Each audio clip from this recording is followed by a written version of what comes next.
नमस्कार, मैं ऋचा सिंह और आप देख रहे हैं सी न्यूज भारत। वक्त हो चुका है न्यूज बुलेटिन का। इस बुलेटिन में बात होगी बलिया की, जहां एडीआरएम निर्भय नारायण सिंह ने मेरे आवास एक फलदार पेड़ का प्रवास योजना के अंतर्गत किया वृक्षारोपण। आगे चर्चा होगी हमीरपुर की, जहां देवी पंडाल में उतरे करंट की चपेट में आकर एक युवक की हुई मौत, वहीं दूसरा झुलसा। साथ ही बात करेंगे मध्य प्रदेश के झाबुआ की, जहां शारदीय नवरात्रि के अंतिम दिन भक्तों पर जमकर चढ़ा गरबे का रंग। और भी तमाम खबरों पर आइए करते हैं विस्तार से चर्चा। बलिया एडीआरएम मुरादाबाद निर्भय नारायण सिंह ने रेवती विकासखंड के लक्ष्मीपुर गांव में मंगलवार को मेरे आवास एक फलदार पेड़ का प्रवास योजना के अंतर्गत पूरे गांव में वृक्षारोपण किया। उत्साही युवा वर्ग इस कार्य में सहयोग दे रहे थे। युवाओं को प्रेरणा देते हुए निर्भय नारायण सिंह ने कहा कि संसाधनों के अभाव में हम लोगों की पढ़ाई हुई है और देश की सबसे बड़ी परीक्षा इंडियन एडमिनिस्ट्रेटिव सर्विस की परीक्षा उन्होंने क्वालिफाई की है। उन्होंने कहा कि आज के युवा वर्ग निष्ठा और ईमानदारी के साथ मेहनत करें तो सफलता जरूर मिलेगी। शहर के बच्चों और देहात के बच्चों का आईक्यू लेवल एक ही है, बावजूद इसके सही दिशा में मेहनत ना करने की वजह से ये बच्चे थोड़ा देर से कामयाब होते हैं। मैं लक्ष्मीपुर में हूँ और यहाँ पर हमारे सामने हमारे पास हमारे मित्र भी हैं और हम लोग सहपाठी भी रह चुके हैं। निर्भय नारायण सिंह जो इस समय वर्तमान में मुरादाबाद के एडीआरएम हैं और इस क्षेत्र में बहुत अच्छे काम कर रहे हैं। इनके काम करने की वजह से पूरे जनपद में नहीं बल्कि पूरे प्रदेश में इनके नाम का डंका बजता है। यहाँ पर कुछ युवाओं को प्रेरणा देने के लिए निर्भय नारायण सिंह हमारे बीच मौजूद है। उनसे दो शब्दों में मैं पूछना चाहूँगा क्या क्या हो रहा है आज के कार्यक्रम के बारे में बताइए। सामने आ जाइए। आज का कार्यक्रम ये है कि हर गांव में हर दरवाजे पे हर घर पे एक फलदार पेड़ लगाना है। उसका लक्ष्य ये है कि हमारे यहाँ अब खेतों में खेती बाड़ी होने लगी, बगीचे गाँव में बचे नहीं। जब पहले हम लोग छोटे थे तो हर गांव में बड़े बड़े बगीचा होता था। फलदार पेड़ों की कमी है। आप लखनऊ और उसके आसपास जाएंगे तो कई बीघा में बगीचे हैं, वो हमारे यहाँ बगीचों की कमी हो गई है। तो खेत में जब आप किसानी का काम कर रहे हैं, खेती का काम कर रहे हैं, तो गांव में अगर हर दरवाजे पे एक फलदार पेड़ लगेगा तो उसकी देख रेख करना आसान है, पर्यावरण संरक्षित होगा। और अगर मान लीजिए किसी गांव में 100 कटहल का पेड़ लग गया तो कटहल जब फलेगा तो सबके दरवाजे पे एक कटहल का पेड़ होगा, सब मान लीजिए, तो कटहल आप खाएंगे भी और जो खाने से बच जाएगा अगर आप उसको बाज़ार में किसी को देना चाहते हैं तो कोई व्यापारी आपके गाँव में आएगा तो उसको 100 कटहल के पेड़ से 2-2 कटहल भी मिलेगा, तो एक पिकअप कटहल उसको मिल जाएगा। या आम अगर है या जामुन है, ये कार्यक्रम उसी क्रम में है कि आंवला, आम, जामुन, कटहल जो फलदार पेड़ है वो लगाना है। एक चीज़ और बताएं, अभी आपके सामने इधर थोड़ा कैमरा घुमा दीजिएगा। इधर आपके पास युवा है, बहुत युवा वर्ग आपसे प्रोत्साहित हुए हैं और प्रोत्साहित होने के बाद आपसे प्रेरणा लेना चाहते हैं, बहुत आपसे इंस्पायर हैं। इनके बारे में अपने बात बताइए, क्या बता रहे थे युवाओं को? मैं किसी के जीवन में बदलाव नहीं ला सकता, लेकिन प्रेरणा जरूर दे सकते हैं। और उस प्रेरणा के चलते आप युवाओं में अगर किसी भी प्रकार की अच्छे काम करने का लगन पैदा हो जाए तो उससे अच्छा कुछ हो नहीं सकता। देखिए, सरकार की जो नीति है या हम लोग सरकारी अधिकारी हैं, नौकरी आप किसी को आज के समय में दे नहीं सकते हैं, लेकिन सही रास्ता बता सकते हैं कि नौकरी करने का। निर्भय नारायण सिंह का कहना है कि नौकरी हम दे नहीं सकते, लेकिन सही रास्ता नौकरी के लिए हम इंस्पायर जरूर कर सकते हैं, उनको प्रेरणा दे सकते हैं कि अगर उस रास्ते पर नक्शे कदम पर चलेंगे तो निश्चित रूप से नौकरी भी मिलेगी। एक चीज़ बताइए, आजकल के जो युवा वर्ग हैं इनका रुझान पहले फोर्स की तरफ था, लेकिन जब से अग्निवीर योजना आई तब से इन लोगों का फोर्स से भी उत्साह भंग हो रहा है। ऐसे में इन लोगों को क्या करना चाहिए? देखिए, मेरा ये मानना है कि किसी भी गांव से पढ़ा हुआ बच्चा और शहर का हर बच्चा जो बड़े विश्वविद्यालय और अच्छे स्कूलों में पढ़ते हैं, तो शहर का हर बच्चा अधिकारी और सरकारी नौकरी नहीं पाता है। शहर में भी उतने ही बच्चे बेरोजगार हैं जितना गांव में।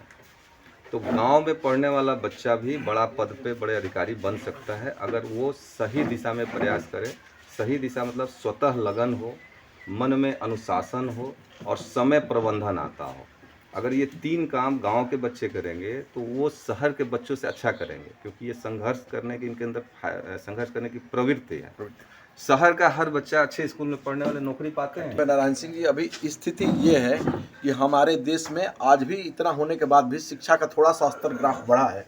बावजूद इसके अभी भी अधिकतर लोग कृषि की तरफ उनका दिमाग जाता है। और युवा जैसे आप अपने समय में, जिस समय कोई संसाधन नहीं था पढ़ने का, उस समय में आपने IRTS क्या IS, हाँ, IAS इंडियन रेलवे परीक्षा, ट्रैफिक सर्विस, हाँ, इंडियन रेलवे ट्रैफिक सर्विस का परीक्षा आपने एग्जाम क्वालिफाई किया था और उस समय कोई संसाधन नहीं थे।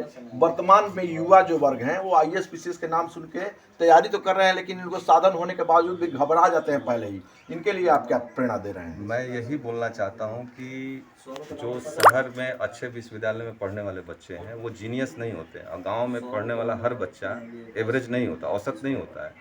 दोनों के IQ लेवल सेम है, शहर का बच्चा हो या गांव का बच्चा हो। बस ज़रूरत है कि स्वतः लगन से पढ़ना, स्वतः अनुशासित होना और समय का प्रबंधन। अगर ये 3 चीज़ आपके अंदर है तो आप देश के बड़ा से बड़ा एग्ज़ाम पास कर सकते हैं। और उसका उदाहरण मैं हूँ। मैं गांव के प्राइमरी स्कूल में चट पर बैठ करके सरकंडे के कलम से लिख करके, चाप से लिख करके देश का सर्वोच्च एग्ज़ाम IAS एग्ज़ाम होता है। तो सर्वोच्च एग्ज़ाम IAS एग्ज़ाम अगर मैं पास कर सकता हूँ तो हमारे क्षेत्र के हमारे युवा क्यों नहीं पास कर सकते? निर्भय नारायण सिंह जी का कहना है कि ये छोटे पर, जब बचपन से इनके पास कोई संसाधन नहीं था, उसमें चार्ट पर बैठकर बिना संसाधन के इन्होंने जब IAS क्वालिफाई किया, तो आज के जो युवा वर्ग हैं, अगर वो उनके अंदर कठिन परिश्रम, लगन और ईमानदारी के साथ मेहनत करें तो निश्चित रूप से उन्हें भी सफलता मिलेगी। सी न्यूज़ बलिया से गिरीश मिश्रा की रिपोर्ट। हमीरपुर में देवी पंडाल में उतरे करंट की चपेट में आकर एक युवक की मौत हो गई। स्थापित देवी प्रतिमा का पंडाल खोलने के दौरान करंट उतरा था। गंभीर झुलसे युवक को नजदीकी अस्पताल में भर्ती कराया था। पुलिस ने मृतक के शव को कब्जे में लेकर पोस्टमार्टम के लिए भेज दिया है और मामला राट कोतवाली क्षेत्र के अमगांव का बताया जा रहा है। हमीरपुर से सी न्यूज़ संवाददाता जितेंद्र की रिपोर्ट। हमीरपुर में ट्रैक्टर ट्रॉली का अचानक हाइड्रोलिक उठने से सड़क हादसा हो गया। घायलों की संख्या 1 दर्जन से अधिक बताई जा रही है। सभी घायलों को एम्बुलेंस से CSC मौदहा में भर्ती कराया गया है। घायलों में महिला, बच्चे, पुरुष शामिल हैं। घायलों में 4 की हालत गंभीर है, जिन्हें जिला अस्पताल रेफर किया गया है। ट्रैक्टर चालक अपने बच्चे का मुंडन कराकर कमरिया गांव से वापस अपने गांव सिजवाही जा रहा था। घटनास्थल पर स्थानीय पुलिस मौजूद है। मामला मौदहा कोतवाली इलाके के सिजवाही गांव का बताया जा रहा है। थाना मौदहा के अंतर्गत एक ट्रैक्टर ट्रॉली के पलटने की सूचना के संबंध में अवगत कराना है कि सिजवाही से एक ट्रैक्टर जिसमें लोग सवार होकर कमरिया गांव में गए थे एक बच्चे के मुंडन के लिए, वहां से लौटते समय सिजवाही गांव से पहले ड्राइवर द्वारा गलती से जो उसका हाइड्रोलिक प्रेशर था उसको दबा दिया गया, जिससे ट्रॉली उठ गई, जिसके परिणाम स्वरूप लोग ट्रॉली से फिसलकर नीचे गिर गए हैं। सूचना पर तत्काल लोगों को CSC मौदा लाया गया है, जिसमें अभी तक 14 लोगों को यहाँ पर लाया गया है। 7 लोगों को जिला अस्पताल हमीरपुर के लिए रेफर किया गया है। शांति व्यवस्था है, अनुवैधिक कार्रवाई प्रचलित है। हमीरपुर से सी न्यूज़ संवाददाता जितेंद्र कुमार पंडित की रिपोर्ट। शारदीय नवरात्रि के अंतिम दिन जमकर चढ़ा गरबे का रंग। नवमी के दिन रात्रि में 8:30 बजे सर्वप्रथम झकनावदा के पत्रकार संघ की ओर से देवेंद्र बैरागी, मनीष कुमट, संजय व्यास, हरीश राठौर, नारायण राठौर, शुभम कोठरिया, पीयूष राठौर और राकेश लच्छैटा ने प्रथम माता रानी की आरती उतारने का लाभ लिया। तत्पश्चात प्रसादी का वितरण किया गया। अंतिम दिन खूब जमा गरबे का रंग, जिसमें दसई धार जिले के सुप्रसिद्ध संगीतकार गोलू भैया म्यूजिकल ग्रुप के द्वारा गरबों की रंगारंग प्रस्तुति दी गई। वहीं पंडाल में पधारे क्षेत्र में उत्कृष्ट सेवा देने वाले डॉक्टर अभिषेक तिवारी एवं महिला चिकित्सक डॉक्टर ममता वास्केल का सम्मान किया गया। आयोजन का संचालन हेमेंद्र जोशी ने किया। आभार नवदुर्गा समिति उत्सव झकनावदा ने माना। झाबुआ से सी न्यूज़ संवाददाता मनीष कुमट की रिपोर्ट।